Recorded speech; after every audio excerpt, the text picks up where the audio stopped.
Nikkei Asia, there is another interview that the Prime Minister has given, this time to another daily, which is called Yomiuri Shimbun in Japan. And the big takeaway to this newspaper, Yomiuri Shimbun, the Prime Minister has underscored the importance of cooperation. I think that's an interesting highlight there. And I would ask Abhishek and Dr. Rao to weigh in on this, that Prime Minister has spoken about the cooperation between G7 and G20 in addressing global issues and concerns. The Prime Minister essentially talked about the issues and the challenges with regards to the global south, and I'm going to get into the specifics when it is about that India has expressed its readiness to work with all other countries towards a world without nuclear power, a vision that has been promoted by Prime Minister Kashida. So I think that's a significant move in which Mr. Modi unequivocally stated that the use of weapons of mass destruction is absolutely unacceptable. I think I'll ask the producer to make that as a special text and put it on our television screens.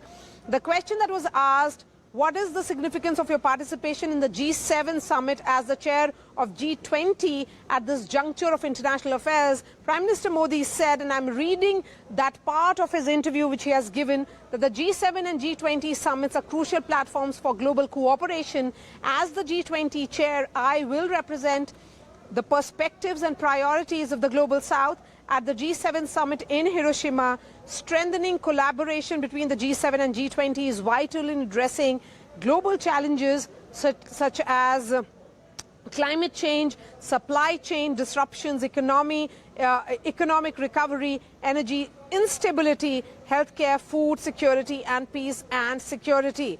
The strategic and global partnership between India and Japan provides a strong foundation for our joint cooperation and efforts. The second question, which is certainly the big or the lurking question in this summit, which is about India's position vis-a-vis Russia-Ukraine war. The question that was asked by this newspaper, Japanese newspaper, was: how do you view Russia's invasion of Ukraine, and how does India respond to negative reactions regarding its abstention from voting on UN resolution and increased oil imports from Russia? Mr. Modi, the Prime Minister, says India advocates for dialogue and diplomacy to resolve disputes and prioritize the well-being of people affected by rising costs of essentials. India abstained from UN General Assembly resolutions to condemn the invasion, but remains committed to upholding the UN Charter, international law, sovereignty and territorial integrity. India supports a peaceful resolution to the Ukraine crisis and is ready to contribute constructively within the UN and beyond. Dr. Rao, you know that specific point that has been made before I come in on the question that was asked with regards to Global South. I think the question, and that has been on several, minds of several world leaders as well, as to why India abstained from voting on UN resolutions. The Prime Minister's response is that India advocates for diplomacy and dialogue, but it also believes that in UN Charter and international law, sovereignty and territorial integrity. So the tightrope walk that India has been doing for the last 1.5 years, again being reiterated by Prime Minister Narendra Modi.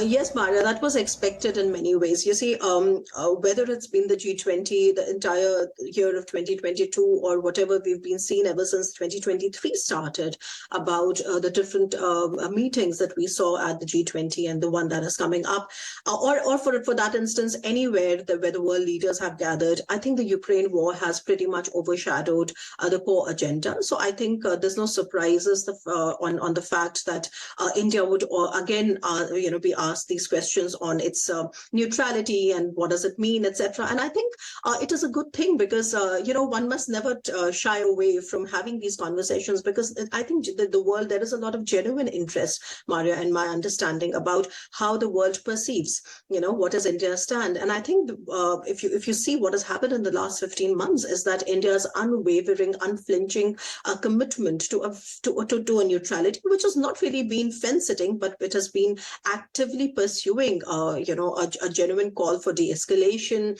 and everything. And all these things have really been now taken up, understood better, not at the level of the world leaders. See, there is no problem at the level of the world leaders, but if you consider yourself to be a people's leader, so then you have to have this conversation again and again. And I'm happy this was covered by Yomiuri Shimbun. You mentioned the Yomiuri Shimbun.